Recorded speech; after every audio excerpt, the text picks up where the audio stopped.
Salut ce gibus. Comme quoi les JO, ça fait pas gerber que moi. As-tu vu la sortie des triathlètes? Bordel! On dirait plus la sortie de la foire du Valais qu'une sortie de sportifs en bonne santé. Heureusement, il y a Katia Cher qui est là pour nous rassurer. Elle se fait vacciner contre le choléra, la gale, la lèpre, elle a pris des médicaments contre les infections pour se protéger. Fait du sport qui disent c'est bon pour la santé. Il y a 4 ans, mais on devait se vacciner tous contre un virus pour nous protéger puis rester en bonne santé. Mais aujourd'hui, on envoie les gens nager dans la merde. À l'époque, César, il organisait les jeux. Puis les gladiateurs, ils se tuaient à coups de glaive, à coups de lance. Aujourd'hui, les gladiateurs, ils se tuent à coups d'échers, colis, de vaccins puis de médicaments. Mais bon, au final, quand tu regardes, c'est toujours la même industrie qui encaisse le pognon, hein? Oui! Regarde voir Annie Dingo, là. Telle la mère céleste des Parisiens, elle leur a demandé gentiment de pas chier pendant 3 jours. Pour la bonne santé des Jeux Olympiques, hein?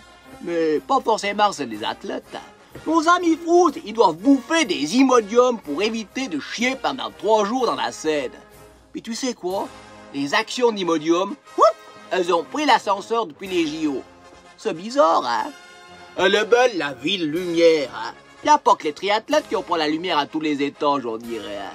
Bon, un type qui nage 1,5 km dans la merde, qui pédale 40 km à 40 degrés puis qui courdise comme un dératé, on va pas forcément lui demander à réfléchir, à ça je comprends. Mais cette fois-ci, en plus d'avoir mal au cul, cette équipe, puis aux pieds, ils vont avoir mal au gosier à force de vomir comme des Valaisans après la foire. Mais bon, nous, on a l'habitude. Hein? Nous, les paysans, on est pris pour des crétins parce qu'on a les pieds dans la merde. Mais en aucun cas, on va nager dedans, et puis encore moins faire nager les autres. Alors bon, pas d'inquiétude, les officiels, ils ont dit que c'était une intoxication alimentaire. C'était pas du tout dû à l'eau de la Seine. Hein. Ben, la gastronomie française, elle prend un coup sur le crémol. Hein. Ils vont devoir inviter Philippe Etchebest pour contrôler l'hygiène de leur restaurateur.